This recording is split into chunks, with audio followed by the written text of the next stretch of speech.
back to Mota's in Medellin. Today we have a quick video for you guys about our experiences with safety in the city. Yep. This is probably the number one question we get from friends or family that we're telling we're coming here or about our time here. Definitely my number one question from people at home messaging me. So yeah, we thought we'd talk about our experiences. Yes. If you haven't seen any videos of our channel yet, we're two students, one from Melbourne, one from Holland. Groningen, I don't think you know it. And we're doing our study abroad over here. Yeah. So we've been here like 4 months. We're going to stay maybe 1 or 2 months more. So we're pretty, I would say, well informed to talk about these things as we've been here quite a while and know the city pretty well. Also being two like young, short, blonde girls. Foreign females. I think we definitely would have to be the highest targets for like any, but so far, like so far so good. But yeah, if you're not, you're probably gonna be safer than us. Yeah. yeah. So we come to this topic from two quite different perspectives. I'm like a massive scaredy cat. I get like scared of people in the distance, and then we get closer. He's wearing a hat. Oh my god! Don't trust him. Don't trust him. Like, and then it's a guy our age wearing a cap of a basketball team. Yeah. Or it's like an old man. She gives me good laughs. Yeah. So like I'm pretty scaredy cat, whereas Jewel is like a bit of a go-getter. Just normal. Pretty fearless. No, she's not normal. She's fearless.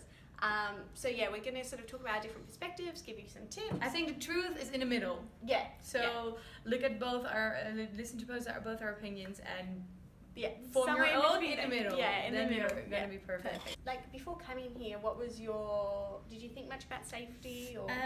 When I was applying, not much actually, because I don't know. Of course, I heard about the history and how it used to be, but I also read a lot of stuff on the internet that it's not like that anymore, and so I didn't really think about it until I went to the embassy of Colombia to get my visa, and the guy that worked there, he was a Colombian, and he used to live there like 20 years ago, so that's in the period of time that it was really sketchy here.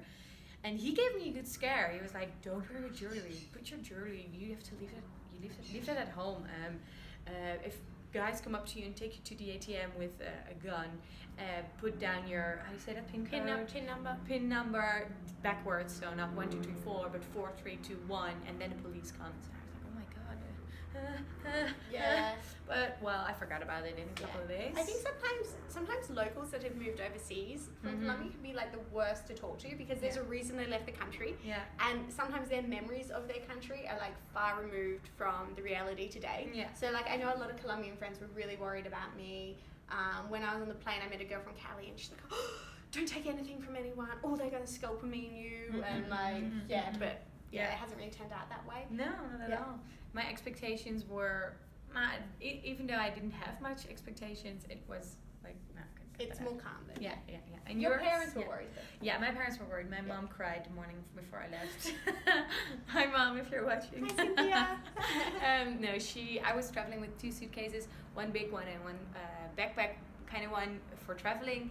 And my mom was like, no way, you can't go there with 2 suitcases and you arrive at the airport and you're so vulnerable with 2 suitcases. No, you can only take 1. I was like, no mom, I'm gonna take 2. I want to take all my stuff. She brought 2 and she survived to tell the tale. Yeah, so, exactly. Yeah. So nothing to worry about. Mom, I'm still alive. Yeah.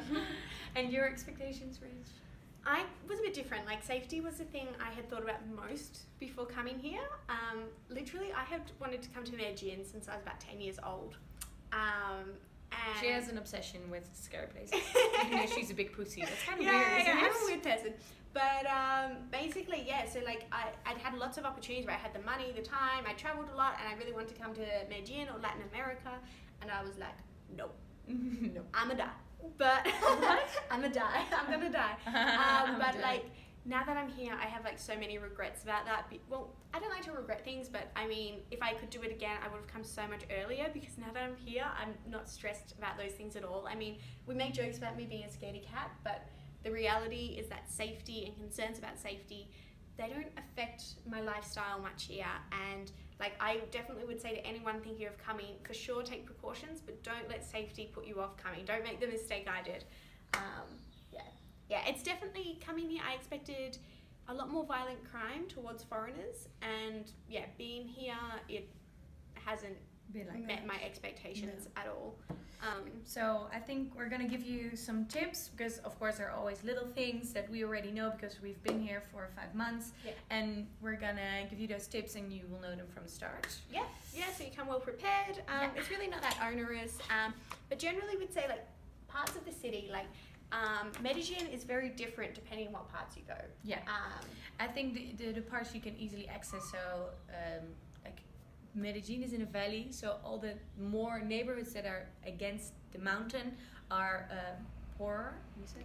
Yeah, a little bit poorer and can be more dangerous, unfortunately. But don't worry, it's not like your taxi takes the wrong turn and now you're in a really scary part. It's really hard to access them, so yeah, they're pretty like the really bad neighborhoods. Like there's a few sort of sketchy places inside the valley, but like the really bad places, like you have to put an effort to get there because they don't have the best infrastructure. So it's not like you're just walking down the street and oh my god, I'm in a war zone, or there's gang violence, or it's nothing like that. So the barrios we've heard from people that are born in Medellin that are a little bit more sketchy is El Rincon, El Corazon, La Mota, San Pablo y La Sierra. We'll put a list below if you didn't catch and if we're wrong, if you're a Colombian living in Medellin and you're like, oh my god, that's not true, I live in La Sierra and it's villas over there. Yeah. Sorry, it's the place to be. put a reaction. This is just what we've heard. Everyone tells us we can't go and see for ourselves. And in general, there's a bit more of a difference between the north of the city and the south. The south is a little bit more rich than the north, so. There's a little bit more like, I'd say most of the sort of sketchy areas in the north, most of the more market areas in the south, but in saying that there's like good and bad areas in both. It's not that all the bad neighborhoods are together. It's a bit more spread it.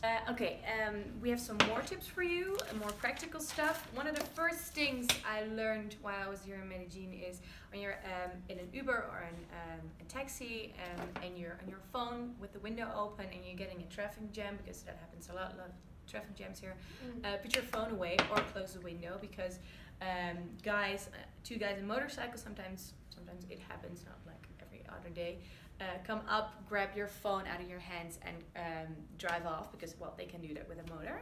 So that's, I think, one of the most practical tips we want to give to you. Like generally if I'm stuck in traffic, I'm a scaredy cat, so I just try not to use my phone much at all. But like at first I didn't use my phone at all in taxis. Now it's like if we're moving and like on the road, like I use it all the time, it's fine. But if you're stopped, you just have to be a bit more careful. I usually put it in my bag, but George puts it on the window. So you can probably tell the difference already. The last one, this is just a pretty common sense thing that applies to, I would say, most big cities in the world, is at night, just if you're going a fair distance or it's like really quiet, desolate streets, just go in a cab or go in an Uber. They're really cheap, really easy to get, and and saying that it's not dangerous to walk around in Alarreles or El Poblado and like in the neighborhoods itself, like that are busy, La Setenta, where people go and drink. You can walk around there, sure. At night, if you want to go from one part of the city to another, take a taxi. Take a taxi. So we're just going to talk a bit about our experiences of if we've heard anything bad, some of the worst case scenarios here. But the truth is, like, we haven't heard that many first-hand stories of people getting robbed. I think if something is going to happen to you here, you're not going to get kidnapped. Like, that is so far behind. The worst case scenario is someone does rob you at night or something like that. They might have an arm on the, like a gun or something like that.